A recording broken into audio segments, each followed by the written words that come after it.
So tell us, what's your perspective on TEFCA and QHINs?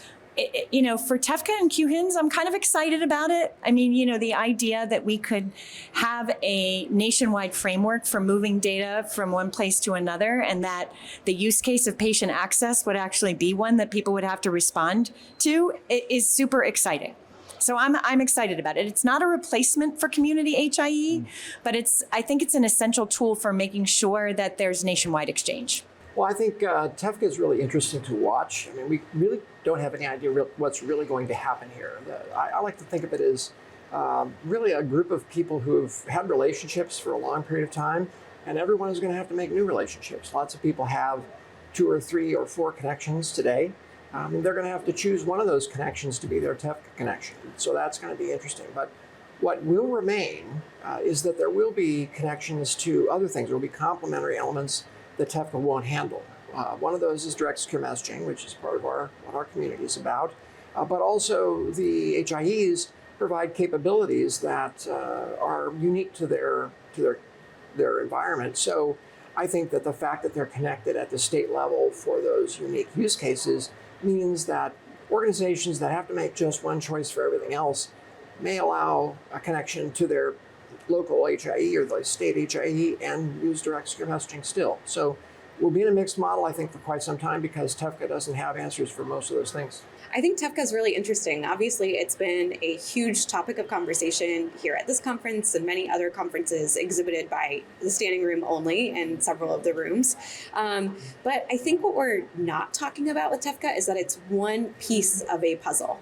It is a piece to contribute to interoperability, and certainly we expect and we hope to see advancements in interoperability with TEFCA, but I almost liken it to the healthcare system and medicine. We don't just have one type of provider. We don't just have one primary care provider. We also have surgeons and specialists, and I think that's what our interoperability landscape is going to evolve to be, and I would like to see us think about TEFCA in that sense of complementary to our other interoperability approaches that we have to, and looking more at the ecosystem that TEFCA will contribute to. So I think TEFCA is an important step in the interoperability landscape that's happening in the country.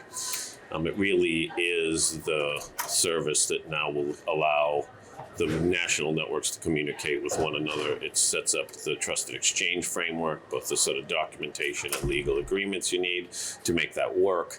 And then it creates interoperability among those networks. So whether it's Commonwealth or eHealth Exchange or Care Quality or Epic, it allows you to plug into one of them and connect to all the rest of them. And it's an important service, but it's also kind of a limited service. It has query capabilities for patient records.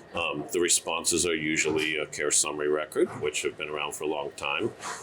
Providers find those to be useful, but often maybe too verbose in some cases to be the most effective.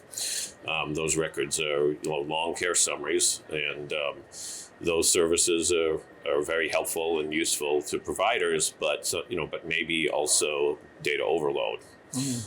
So I think it's an absolute requirement of where we go forward, but probably not everything that the provider needs. And that's where we think that HIEs can actually fill in that gap, provide additional services that are needed, such as event notifications, delivery of information, orders, and results delivery.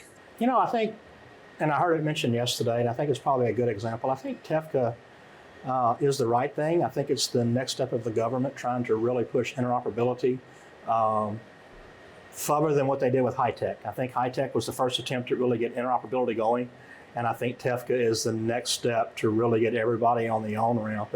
And I guess I kind of see TEFCA more as the interstate system, and I think when it comes back to the QHINs, and especially in our aspect as an HIE, is us being able to offer maybe an on-ramp to the QHINs as a health information exchange to be able to help our participants get on the new information highway for interoperability with TEFCA. Okay, I've got more insight since I've attended the conference this week, and my insight on TEFCA is that the framework is more scaling around a national and universal for different organizations to come together on a more of a universal level. And I'm kind of understanding and gonna educate myself more on the framework of the TEFCA, but my main concern is the different QHINs, like what would be best for our organization. Like now we're connected with eHealth Exchange. So will eHealth Exchange be good for us to use as a QHIN? Do we stay with them? Do we opt in? Do we opt out? If we go with someone else that's like Kanza, their framework seems to be more beneficial to HIEs, that they're trying to keep us relevant. So those are the kind of questions that I kind of want to take back to my director who makes the decisions to kind of find out where we go, how do we choose. And I look at the different data transmissions that are out, like FHIR and some of the XDS data communications. And those are some of the questions as well. And then they also talked about some of the different consents that they have, breaking the glass, and who will be eligible for this, who will be eligible to receive this or to retrieve or send this type of data. So those are some of the concerns that I have. Awesome. Thanks for sharing, Selena. All right. Thank you.